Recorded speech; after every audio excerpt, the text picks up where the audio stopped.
Office has no idea how many asylum seekers have gone missing.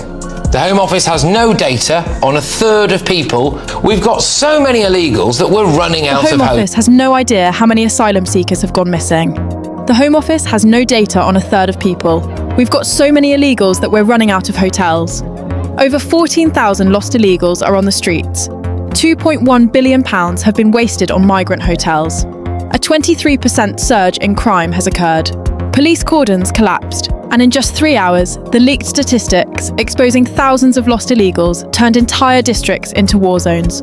These crowds were not negotiable. They branded Starmer a traitor of the British nation.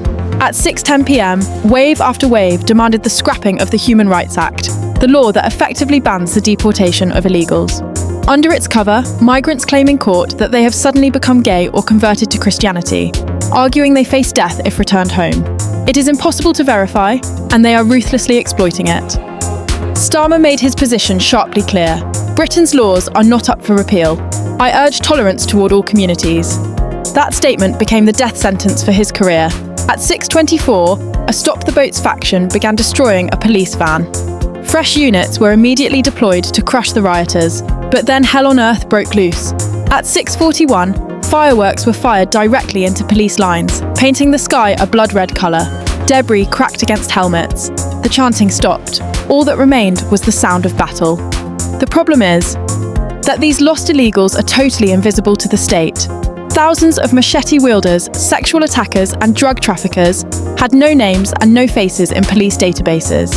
Opposition leader Nigel Farage issued a scathing response. 14,000 is just the number the state wants us to believe. Analysts warned the real numbers could be 3 to 4 times higher. In fact, it is an army of potential criminals across the UK. In 3 hours, reports emerged of 14 separate fires in hotels, with causes under investigation. 62 arrests and 142 hospitalisations occurred. It has been announced that Starmer will address the nation by dawn. From London to Belfast, the nation did not sleep. In 47 local stores, fireworks were stripped from the shelves in just 30 minutes. One chain store owner in Northern Ireland claimed there was an urgent request to pull fireworks off the shelves. By 10:23 p.m, a desperate radio message crackled through in South Belfast. We didn't train for maniacs with these rockets. We are retreating from Sector B. Diplomats in Brussels condemned the extremists overrunning Britain. Starmer dismissed them as a tiny fringe of thugs with zero public support.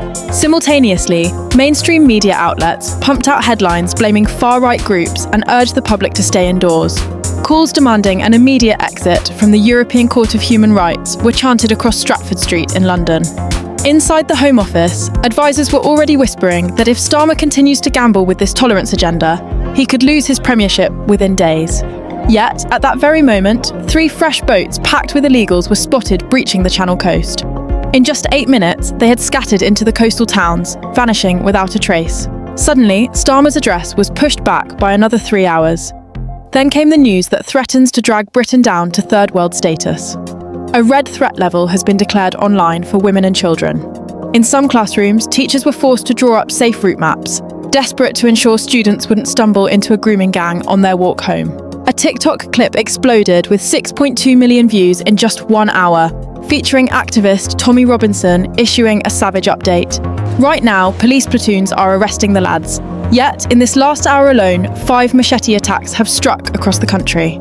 At 7:40, live broadcast feeds were mysteriously cut, citing technical faults just as police vehicles were being overturned amidst a hail of fireworks and shattered glass. Nigel Farage's chilling warning that monsters roam invisible after sunset has become a terrifying reality as these untrackable figures dissolve into grooming gangs and drug networks, without a single fingerprint on file. This is the direct result of a leadership that prioritises the Human Rights Act over the safety of its own citizens, leaving the public to face a phantom army the state admits it can no longer find. On Twitter, political experts offered a compromise to finally make the law fit for purpose, closing the loopholes exploited via sexual orientation and gender claims, and also abolishing the mental health defence, where illegals swear in court that deportation will trigger fatal depression back home. As Keir Starmer left Parliament, a journalist from a right-wing outlet attempted to thrust this document right in his face. The Prime Minister chose to ignore it, preferring to answer a soft question from another reporter about the terrifying climate agenda affecting Europe. Tonight, Britain isn't just facing an immigration crisis, it is facing a phantom insurgency. Starmer staked his reputation on the sanctity of the Human Rights Act. Tonight, that act is being weaponised against the British people. When an illegal arrival claims a sudden religious conversion or a shift in sexuality to avoid deportation, the courts bow down. It invites fraud. The thousands who vanished tonight did so because the system is designed to let them loose, not lock them up. The machete attacks reported across the country are the direct result of a deportation policy. Starmer refuses to reform. Britain is being endangered. Britain is being sold out to international courts. For years, Border Force officers have privately raised the same alarm. The hotel system is a sieve. It's broken. Tonight confirmed their worst fears. Data from the streets reveals a pattern of total evasion. The same lack of documentation, the same use of legal loopholes to stall removal, the same disappearances into the grey economy, and the same expansion of criminal networks that the police can no longer penetrate. An interview on Facebook reached 8 million views in 4 hours. In the video, with comments disabled, an arrival from Africa made a blunt admission. In France, they require mandatory French lessons, registration, and official employment. But in England, you don't need to learn English, and you're placed in a 3-star hotel with 3 meals a day.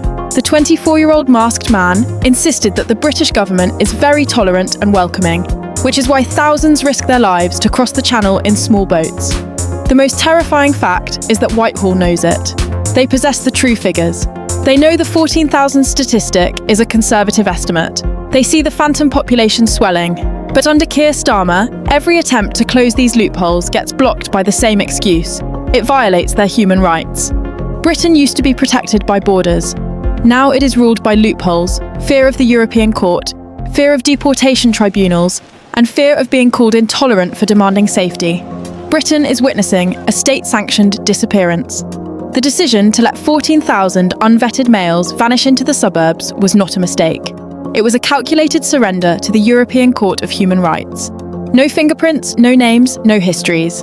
The so-called red alert issued for women and children is the admission that the government has lost the ability to protect the vulnerable from an invisible predator class.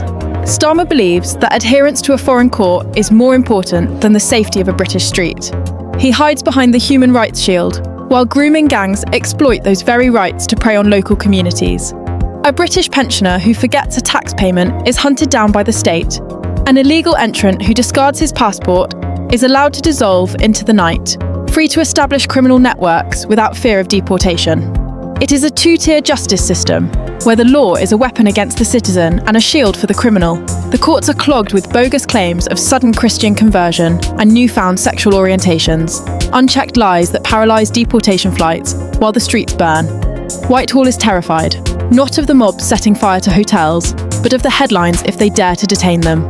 Starmer's refusal to scrap the Human Rights Act has turned the United Kingdom into a sanctuary for the world's wanted and a prison for its own law-abiding people. As police lines crumble and the sky glows with the light of burning vans, the message is undeniable. The government has ceased to govern. It has merely become the administrator of its own demise. This is not just incompetence, it is the price of a Prime Minister who would rather see his country burn than offend the sensibilities of a European judge. The scale of this deception goes far beyond a simple loss of contact. Intelligence analysts are now warning that the figure of 14,000 is merely the sanitised number cleared for public release, while the true quantity of undocumented males operating within the United Kingdom likely dwarfs that estimate by a magnitude of 3. We are witnessing the creation of a shadow state within our own borders, a phantom demographic that consumes public resources, utilises the NHS, and occupies housing stock while contributing absolutely nothing to the exchequer. These individuals have not just slipped through the net, they have been actively emboldened by a legal framework that treats the destruction of identification documents as a savvy tactical move rather than a criminal offence. Every smartphone footage leaking from the northern towns shows the same disturbing pattern of military-aged men congregating in areas where local police forces have effectively ceased to patrol. The Home Office has allowed a parallel society to metastasise, where British law is treated as a suggestion and the Human Rights Act is wielded as a weapon of conquest. Legal firms in London are reportedly coaching new arrivals on exactly which script to recite. It is an industrial-scale mockery of the asylum system, where a sudden, unverifiable epiphany about one's sexuality instantly paralyses the deportation machinery. Meanwhile, the British taxpayer is funding the very legal aid that these lawyers use to block the removal of dangerous criminals. The nation is paying for its own national humiliation. The social contract is evaporating before their eyes because a government cannot demand loyalty from its citizens while it grants immunity to foreign nationals who despise its values. Security services are blind, unable to run background checks on men who technically do not exist in any database. Facial recognition technology is useless against a population that has no digital footprint. This data blackout is the perfect breeding ground for organised crime to establish a permanent foothold in the suburbs. County lines drug gangs are recruiting from this pool of untraceable labour, knowing that if a ghost is caught, he can simply give a false name and vanish again upon bail. The red alert for women is not hysteria. It is the statistical inevitability of allowing thousands of unvetted men from misogynistic cultures to roam freely without supervision. Parents in the Midlands are organising private neighbourhood watches because they no longer believe the state will intervene before it is too late. The riots erupting outside these hotels are the desperate scream of communities that feel they are being erased. They see their town centres transformed, their daughters harassed, and their concerns dismissed as bigotry by a metropolitan elite living in gated communities. Starmer's refusal to confront the ECHR is not a moral stance. It is an act of political cowardice that places the approval of Strasbourg judges above the survival of British civil order. This administration is presiding over the dissolution of the border itself. If a nation cannot define who is inside it, it ceases to be a nation. The burning vehicles and shattered storefronts are merely the symptoms of a much deeper rot. This is not just a crisis of migration, it is a crisis of sovereignty. Under the cover of British laws, a phantom population has been allowed to fester, creating shadow communities where British law no longer applies.